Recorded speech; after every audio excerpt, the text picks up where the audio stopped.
This video discusses the criminal indictments of former President Trump and what they shockingly prove about who has substantial control of the US government and mainstream media. Hello friends, this is Unmasked Truth with Harmanjit Saini, where I provide unique analysis of world events based on the unmasked truth that after surrender, Germany continued World War II clandestinely and became a killing machine. I also provide true news that you will find nowhere else. If one wants truth from the mainstream media in the United States, one does not always get it.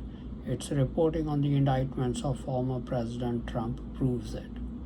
NPR.com says that based on a complex investigation by Special Counsel Jack Smith, federal prosecutors on Tuesday, August 1, 2023, criminally indicted former President Trump of the United States a third time, this time on 4 offenses. Number 1, conspiracy to defraud the United States. This is due to Trump's repeated and widespread efforts to spread false claims about the November 2020 election while knowing they were not true, and for allegedly attempting to illegally discount legitimate votes, all with the goal of overturning the 2020 election. Number 2, conspiracy to obstruct an official proceeding stemming from Trump and his allies organizing plans to disrupt the electoral vote certification in January 2021. Number 3, obstruction of an attempt to obstruct an official proceeding, which is concerning Trump and his co-conspirators' actual efforts after the November 2020 election until January 7, 2021 to block the official certification proceeding in Congress. Number 4, conspiracy against rights, which is a Civil War era law that applies to Trump and his co-conspirators' alleged attempts to oppress, threaten, and intimidate people in their right to vote in an election. According to ABC News, the indictment alleges that Trump knew that the claims he advanced about the election, specifically in Arizona and Georgia, were false, yet he repeated them for months. Then he allegedly pressured his own vice president in a Christmas Day phone call to reject the electoral votes on January 6, 2021, telling him that, bottom line, won every state by hundreds of thousands of votes. Trump allegedly told Pence, according to the indictment, "We won every state." When that didn't succeed, the indictment says Trump pushed the crowd of supporters to pressure Pence into action on January 6. The indictment states, despite having lost, the defendant was determined to remain in power. So, for more than 2 months following Election Day on November 3, 2020, the defendant spread lies that there had been outcome determinative fraud in the election and that he had actually won. These claims were false, and the defendant knew that they were false, but the defendant repeated and widely disseminated them anyway to make his knowingly false claims appear legitimate, create an intense national atmosphere of mistrust and anger, and erode public faith in the administration of the election. Though the mainstream media is merely reporting what the indictment by federal prosecutors states, it reports it as if Special Counsel Jack Smith is right when he states that President Trump's claims about fraud in the 2020 election were false and knew that there was no fraud involved. There are 2 sources that disseminate information about all issues in the United States. One source is German masqueraders, who are people of German ancestry living in the United States, who now have substantial control of the US government. They are responsible for a great deal of official information that comes from the US government. They also appear to have control of mainstream media.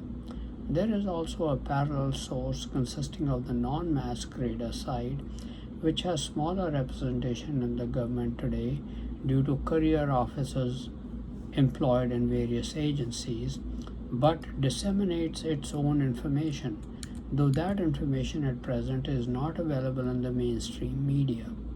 When I attribute information in my videos to my sources, I mean the non-masquerader side, which is battling the other side to prevent total control of the USA and British Commonwealth of Britcom nations to pass into the hands of the masqueraders and the German and Chinese allies. My sources are extremely reliable because they have the electronic surveillance capability like the military and the financial resources to gather information worldwide. A few months ago, I learned from my sources that the 2020 election was indeed stolen. Till then, I did not believe a word of President Trump's claims that the election was stolen. I considered the conservative radio talk show hosts that I have many times listened to as conspiracy theorists who agreed with President Trump's claims that the election was stolen but did not give them much credibility. However, confirmation from my sources that the election was stolen has changed my evaluation of the whole situation. That means former President Trump's claims about the election have been right. But since the US Justice Department is pursuing this election-related case against him, means that it and the US government is engaged in a witch hunt against him as he claims. Special Counsel Jack Smith is therefore misrepresenting the truth in his statements concerning his investigation and indictment. Surely he and the Biden administration know the truth concerning the 2020 election. Their purpose clearly is to affect the outcome of the 2024 election as well. What absolutely boggles my mind is how the entire justice and legal system, including the US Supreme Court, could not uncover the truth, or rather bring it out in the open through the various lawsuits filed by Trump and his supporters. All their lawsuits challenging election results were dismissed. Instead, the Justice Department is criminally indicting former President Trump and some of his lawyers and associates for, as Trump's indictment states, to make knowingly false claims appear legitimate, create an intense national atmosphere of mistrust and anger, and erode public faith in the administration of the election. Now, why don't mainstream media's investigative journalists report the truth? They must certainly know the truth that the election was stolen through fraud. It is reported only by conservative radio talk show hosts or some conservative media. But worst of all, some of Trump's former associates have abandoned him and accused him of making false claims that the election was stolen. Included in that group of former Vice President Mike Pence, former Attorney General William Barr, and some of his own party Republicans. They certainly must know the truth. I have had to think hard to understand how the situation has developed. But before I could try and figure it out, I had to answer one very important question. Is former President Trump a German masquerader or a genuine Israelite American?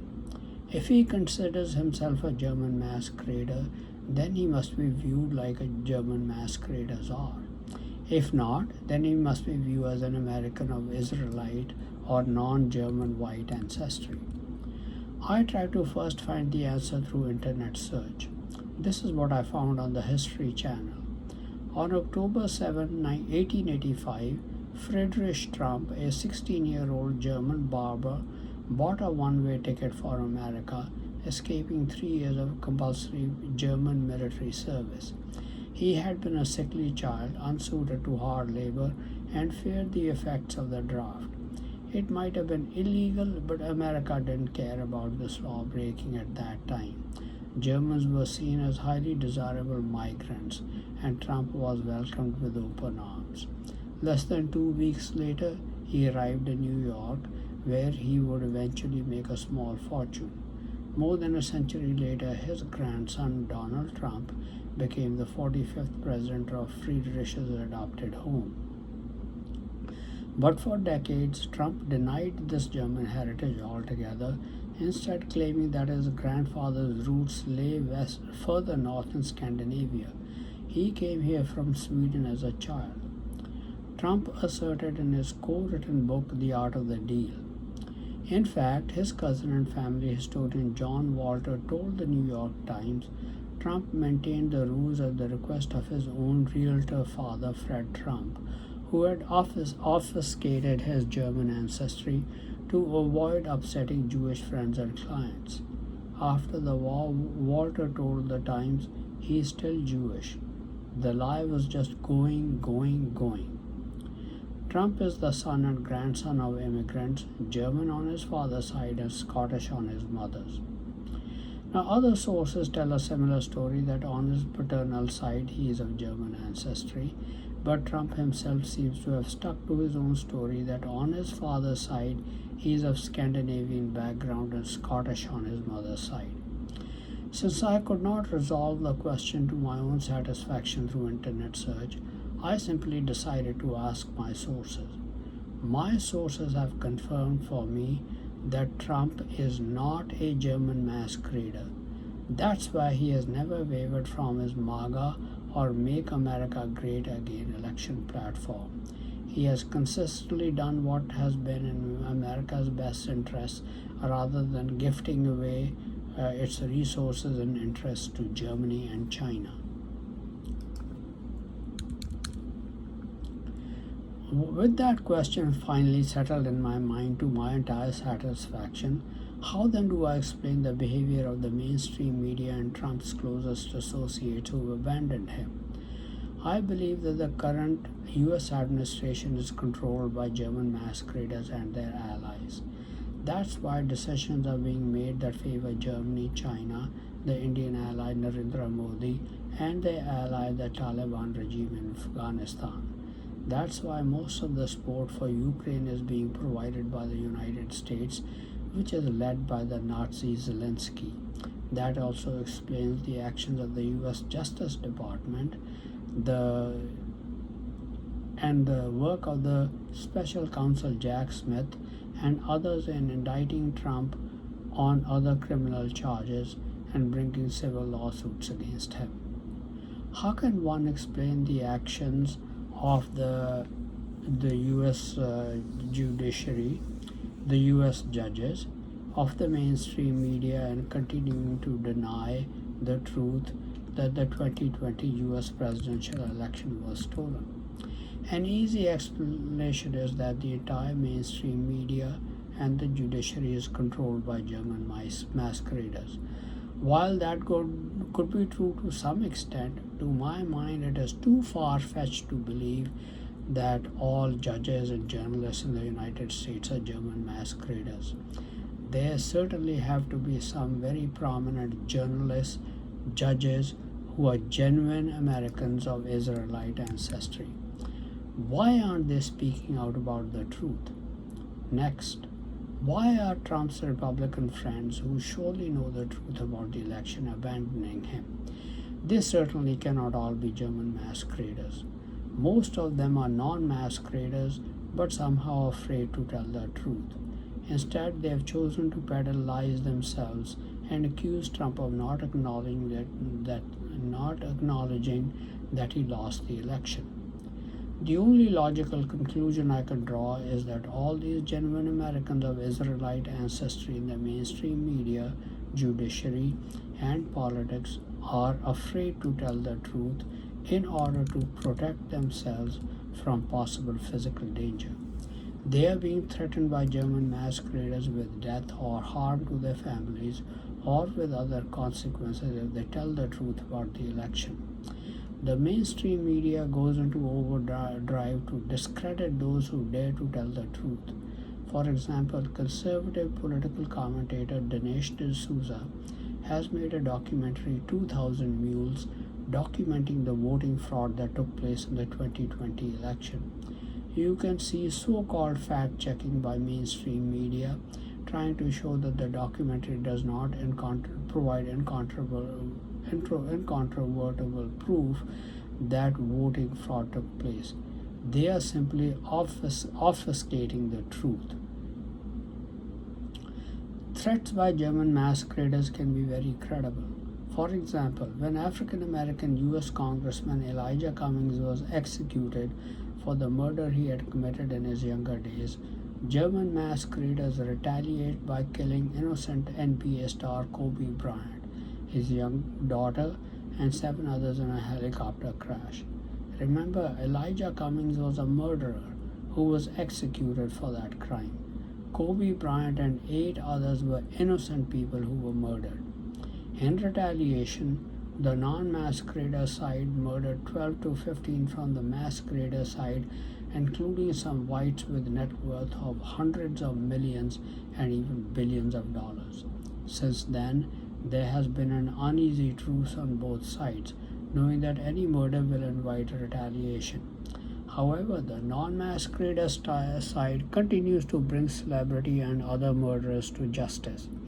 Masquerader side also continues to urge African Americans and whites to murder whites of non-German ancestry to receive financial rewards.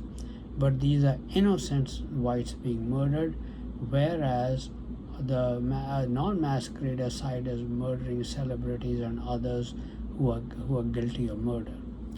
Threats also continues to be made by both sides to force people to behave in particular ways. With the examples of people already dead, most are afraid to disobey what they are told or to do for fear of being murdered. That's why prominent judges, journalists, politicians, and officials don't want to take the risk of death by disobeying what they are being ordered to do under threats. That's why they are afraid to tell the truth about the 2020 election. Here are 2 more examples that illustrate how credible can the threats be and why people are afraid to disobey. First example is that of the NFL star quarterback of the Tampa Bay Buccaneers, Tom Brady, who was forced to quit the team with threats. The reason is that those who manage investments on my behalf have invested in the team. Then, to further punish and put him through pain and suffering, he and his wife were ordered to divorce. They chose to obey for fear of their own and their family's safety.